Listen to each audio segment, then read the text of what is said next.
Hotstar और जियो cinema का विलय, क्या डिज्नी और रिलायंस क्रिकेट राइट्स छोड़ेंगे? जाने पूरी सच्चाई। नमस्कार दोस्तों, स्वागत है आपका हमारे जीआरटी बिजनेस यूट्यूब चैनल पर, जहां हम आपको देते हैं व्यापार और टेक्नोलॉजी की दुनिया की ताजा और महत्वपूर्ण खबरें। आज हम बात करेंगे एक ऐसे बड़े विलय की जिसने पूरे इंडस्ट्री में हलचल मचा दी है। जी हां, हम बात कर रहे हैं डिज्नी हॉटस्टार और जियो सिनेमा के $8.5 बिलियन के विलय सौदे की। इस सौदे को लेकर कई सवाल उठ रहे हैं, खासकर क्रिकेट राइट्स को लेकर। क्या डिज्नी और रिलायंस अपने इस बड़े कदम के चलते क्रिकेट राइट्स छोड़ने को तैयार होंगे? आइए जानते हैं इस खबर की पूरी जानकारी और इसके पीछे की सच्चाई। डिज्नी हॉटस्टार और जियो सिनेमा का विलय। अमेरिकी ओटीटी प्लेटफॉर्म डिज्नी हॉटस्टार और भारत के जियो सिनेमा के बीच $8.5 बिलियन का यह विलय सौदा हाल ही में काफी चर्चा में है। इस विलय का उद्देश्य भारत के मनोरंजन क्षेत्र में एक बड़ी कंपनी बनाना है, जो 120 टीवी चैनलों और स्ट्रीमिंग सर्विस देने वाली कंपनियों जैसे सोनी, नेटफ्लिक्स और अमेजन से मुकाबला कर सके। लेकिन इस विलय के साथ ही एक बड़ा सवाल यह है कि क्या ये कंपनियां क्रिकेट राइट्स पर अपना नियंत्रण छोड़ने को तैयार हैं? सीसीआई की चिंता।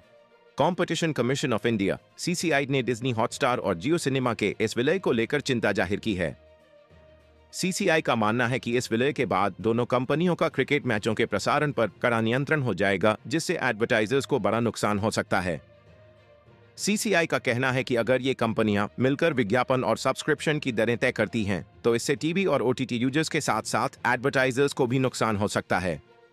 डिज्नी और रिलायंस की प्रतिक्रिया। सीसीआई की इस चिंता के बाद वॉल्ट डिज्नी और रिलायंस इंडस्ट्रीज ने अपनी प्रतिक्रिया दी है। उन्होंने कहा है कि वे विज्ञापन की दरों को कम करने और उन्हें अनुचित तरीके से न बनाने के लिए तैयार हैं।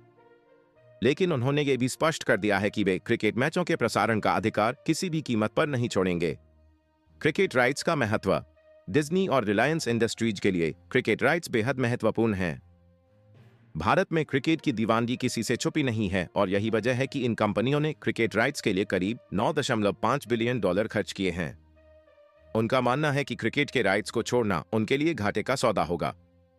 क्या डिज्नी रिलायंस भारत में क्रिकेट की दीवानगी का फायदा उठा रहे हैं? इस सवाल का जवाब हाँ भी है और नहीं भी। हाँ, इसलिए क्योंकि दोनों कंपनियां ये जानती हैं कि भारत में क्रिकेट का एक बड़ा बाजार है, जिसे भुनाने का ये सबसे अच्छा तरीका है। लेकिन नहीं इसलिए क्योंकि ये कंपनियां अपने इस अधिकार को किसी भी कीमत पर छोड़ने को तैयार नहीं हैं, भले ही उन्हें इसके लिए सीसीआई की कुछ शर्तें माननी पड़ें। सीसीआई की संभावित जांच और नई रियायतें। सीसीआई की चिंता को देखते हुए डिज्नी और रिलायंस ने यह आश्वासन दिया है कि वे विज्ञापन की दरों को अनुचित तरीके से नहीं बढ़ाएंगे। हालांकि इन दोनों कंपनियों ने किसी विशेष समय के लिए कोई रेट लिमिट या विज्ञापन की दरों में वृद्धि पर रोक लगाने की प्रतिबद्धता जाहिर नहीं की है। अब ये देखना होगा कि सीसीआई इस पर क्या कदम उठाता है और क्या नई रियायतें अविश्वास संबंधी चिंताओं को दूर करने के लिए पर्याप्त हैं। डिज्नी हॉटस्टार और जियो सिनेमा का भविष्य। अगर यह विलय सफल होता है तो डिज्नी और रिलायंस इंडस्ट्रीज भारत के मनोरंजन क्षेत्र में एक बड़ी ताकत बनकर उभर सकते हैं।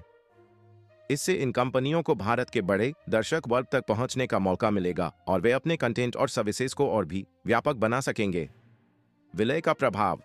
यह विलय न केवल इन कंपनियों के लिए बल्कि भारतीय मनोरंजन उद्योग के लिए भी एक बड़ा बदलाव लाएगा।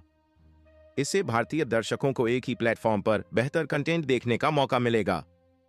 लेकिन इसके साथ ही एडवर्टाइजर्स और उपभोक्ताओं के लिए यह देखना भी जरूरी होगा कि इन दरों का उनके बजट पर क्या असर पड़ता है। निष्कर्ष। तो दोस्तों, ये थी जानकारी डिज्नी हॉटस्टार और जियो सिनेमा के इस बड़े विलय के बारे में। ये देखना दिलचस्प होगा कि सीसीआई इस पर क्या फैसला लेता है और क्या डिज्नी और रिलायंस अपने वादों पर खरे उतरते हैं। अगर आपको यह वीडियो पसंद आया हो तो इसे लाइक करें, हमारे चैनल को सब्सक्राइब करें और इस जानकारी को अपने दोस्तों और परिवार के साथ जरूर साझा करें। हमें कमेंट्स में बताएं कि आप इस विलय के बारे में क्या सोचते हैं और क्या ये भारतीय मनोरंजन उद्योग के लिए अच्छा साबित होगा। धन्यवाद। जीआरटी बिजनेस यूट्यूब चैनल खबरों का स्रोत समाचार एजेंसियों, जनमत और अन्य सार्वजनिक स्थानों से प्राप्त करता है। हम पूरी कोशिश करते हैं कि यह सारांश और रिपोर्टिंग सटीक और सत्यापित हो, लेकिन हम किसी भी विवाद या त्रुटि के लिए जिम्मेदार नहीं हैं। हमारा उद्देश्य जनमत को जानकारी प्रदान करना है।